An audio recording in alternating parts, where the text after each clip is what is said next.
This is Matador News, and these are today's headlines. President Obama lands in Greece for his last meetings with world leaders. CSU trustees meet today in Long Beach to discuss possible tuition hikes. Such a great weapon is blown. Roll, score! The Los Angeles Clippers are off to a hot start in the 2016-2017 season.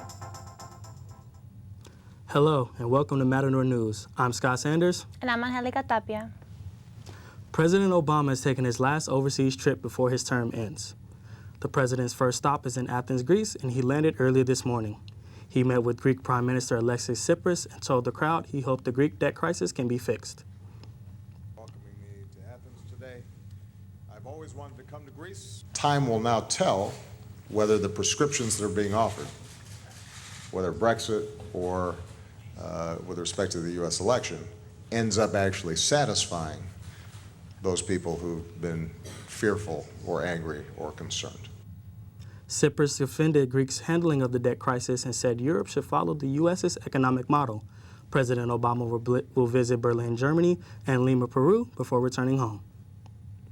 As tuition hikes are set to affect college students at CSUs and UCs, reporter Josue Bran has the latest. Today, the CSU board and trustee meeting in Long Beach to discuss a proposal increase in tuition for the first time in 6 years. Cal State students protest outside the meeting against the new tuition increase in the 2017 and 2018 school year. Students at Cal State Northridge are holding demonstration today and tomorrow on the campus to prevent the rise in tuitions. I can barely afford school as it is, and I'm not independent, so it's hard for me to get FAFSA as well. Yeah, it's scary. I have 17 units this semester, so I'm not working right now, so not working on top of all that, it does add up very quickly, and you can get caught in the depths pretty quick. Personally, it's just going to raise up my student loans and make it a little bit harder for me to come pay off my loans come graduation. I do have a daughter who's 9 years old, and I am afraid that when it's her turn to go to college, that if I'm not able to afford it. The new tuition proposal could annually increase tuition by $270. The University will continue to meet today and tomorrow to debate the new tuition proposal. Now let's go back to Scott Sanders in the studio with more news. For the first time in 3 weeks, heavy airstrikes have resumed on East Aleppo. Syrian state television reports the government has initiated a new assault using warplanes to target terrorist positions today. The government sent out mass text messages to residents directing them to leave the area within 24 hours. 1 woman was killed and 5 people were injured by a barrel bomb. Syrian state television says the army has cut off supply lines from Idlib, a rebel-held province.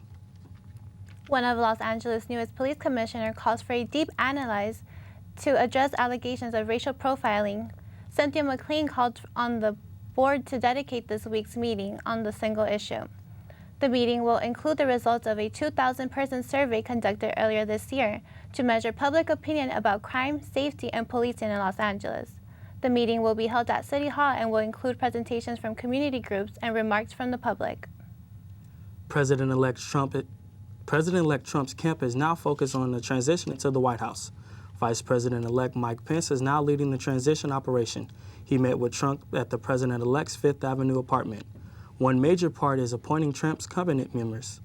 2 positions have already been filled. Reince Priebus will be the chief of staff, and Steve Bannon will be the chief strategist. Former New York Mayor Rudy Giuliani is expected to fill a position, possibly as Secretary of State. Former GOP presidential candidate Dr. Ben Carson was offered a position, but reportedly, he respectfully declined. German police conducted around 200 raids among 10 states in the country this morning in order to crack down on a banned Islamic group called the True Religion. Armed police and anti-terror units raided apartments and offices belonging to organizers and supporters of the group. The group is suspected of encouraging hatred and recruiting for ISIS in Syria. As the raids were conducted, the government announced the group was being banned. Members of the group have caused controversy in Germany with a project called Lies by handing out 25 million translations of the Quran for free.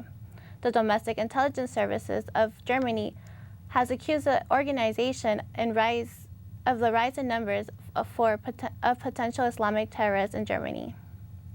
The Dakota Access Pipeline's construction has been put on hold. The U.S. Army Corps of Engineers halted the project for further discussion and analysis. They plan to meet with the Standing Rock Sioux Tribe, a group who strongly opposes the project. The pipeline will carry 470,000 barrels of crude oil from North Dakota to Illinois each day and then reach other markets. Supporters say this will make the U.S. less dependent on foreign oil, but the tribe says the pipeline threatens the economic and environmental well-being. They also claim the pipeline could damage and destroy sacred sites. The two sides will meet and discuss a solution. Los Angeles has seen a 95% drop in porn film permits in the last 4 years. Within the passage of a 2012 county measure requiring condom use, the adult film industry has been moving away to other locations, including Nevada and Arizona.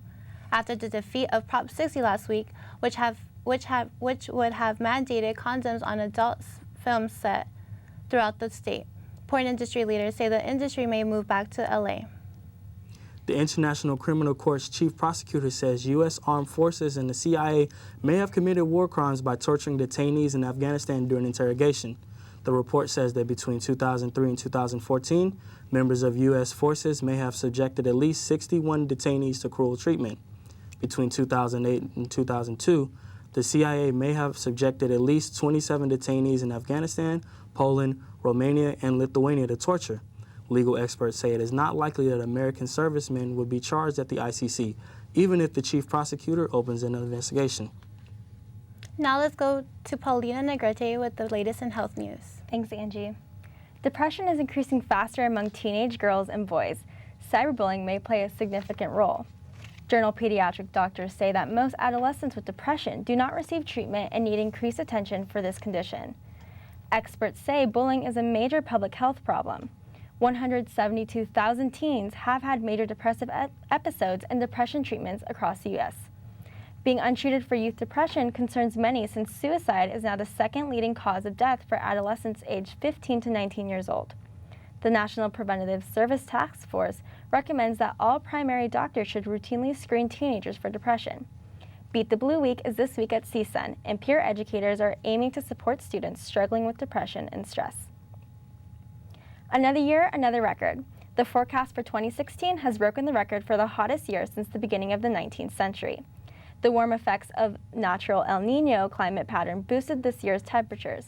The natural temperature is 3 degrees above average, and an author of the Australian National University says extreme seasons will inevitably become the norm within decades. The National Suicide Prevention Lifeline is being used in a way not seen before. The national network fielded 660 calls alone between the hours of 1 a.m. and 2 a.m. the night of the election. People have been calling suicide hotlines since the number was promoted during the election, and hotline officials say desperate callers with pre-existing anxieties were triggered by this national event. The last time there was a drastic spike in calls was after the 2015 terrorist attacks in Paris and San Bernardino. A recreation class has put together an event called Play Day for CSUN students. Field reporter Samantha Shankel has more on the story. CSUN recreation management classes are hosting an event to help students let loose. The RTN 5352 students have been preparing all semester for this day. We want students, staff, and faculty to make Play Day our priority. Play Day includes face painting, arts and crafts, board games, basketball, water pong, sumo wrestling, and many more activities. Food was available for the attendees to enjoy from the local vendors. The event was created to celebrate the many benefits of the play for adults. One benefit of adult recreation is lower stress levels. With finals approaching, CSUN students are encouraged to relieve some stress and participate in the fun. The organization says that over 100 years of play research cannot be wrong. Now here is Jasmin Nevarez with the latest in business. Facebook and Google say they will try to filter fake news from their sites. This is due to accusations of misleading information swaying voters during the U.S. presidential campaign. Facebook says it will no longer place ads that are illegal, misleading, or deceptive. CEO Mark Zuckerberg rejects any allegations that Facebook allowed fake news to influence voters. Google says it will also prohibit misrepresentative content. Over 8 million Americans are eligible for student loan refinancing. An online student loan marketplace says that's roughly 1/3 of all people who are currently paying off student loans. The only qualification is that you must show that you're able to repay the debt. An average borrower can reduce their rate by 1.7% and cut their team by 5 years, saving them over $18,000. Other options include applying for an income-driven repayment plan, capping your monthly payment at 10%.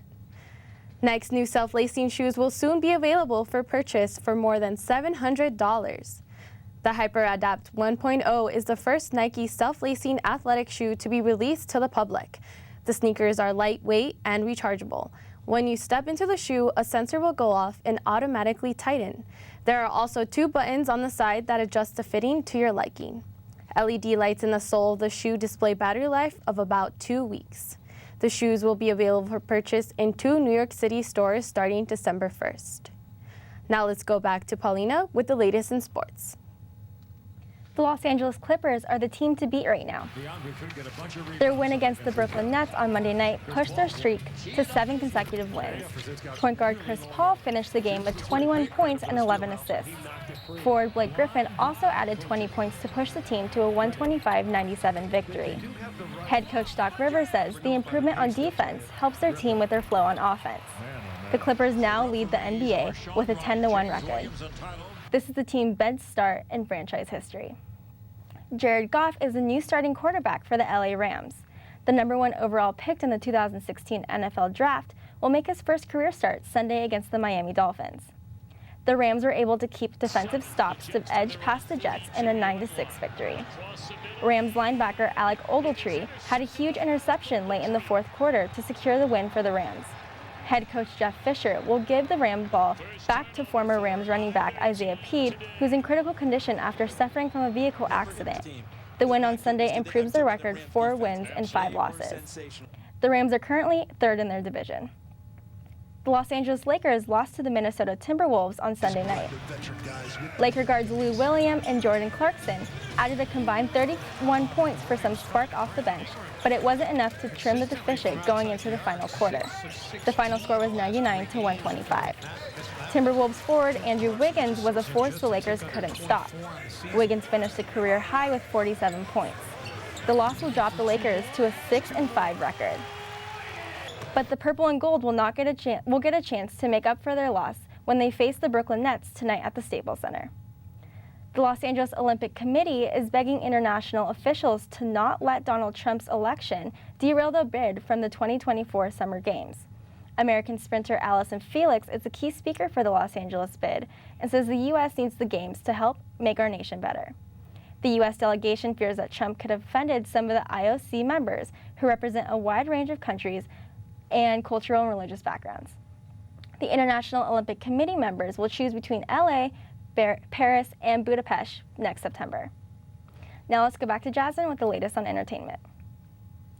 Dave Chappelle makes a comeback on Saturday Night Live. After walking away from his Comedy Central series in 2005, he returned last week with a monologue about Donald Trump. In that spirit, I'm wishing Donald Trump luck, and I'm going to give him a chance. And we, the historically disenfranchised, demand that he give us one too. Thank you very much.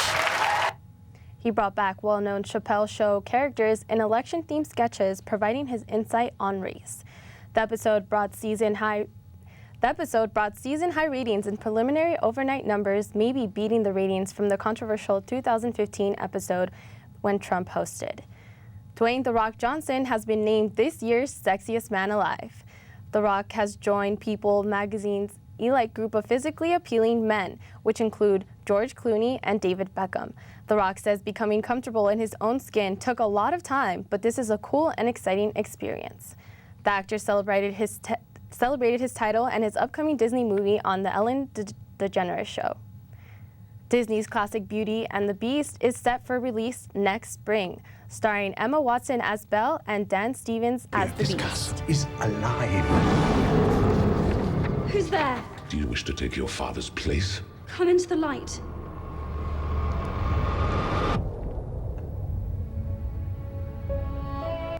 Director Bill Condon says the 1991 film helped revitalize the movie musical at a time when the genre was basically dead.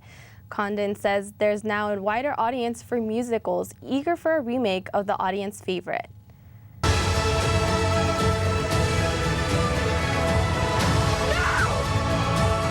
Don't be afraid. I'm not afraid.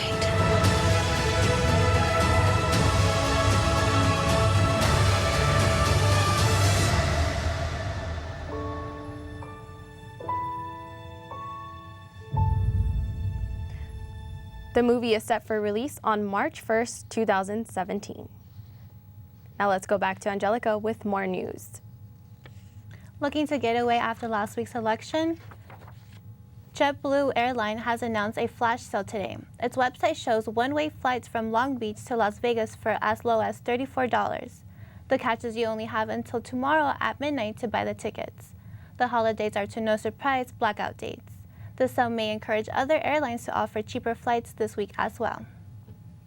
Thank you for watching Matador News. I'm Scott Sanders. I'm Angelica Tapia. I'm Paulina Negrete. And I'm Jasmin Nevarez.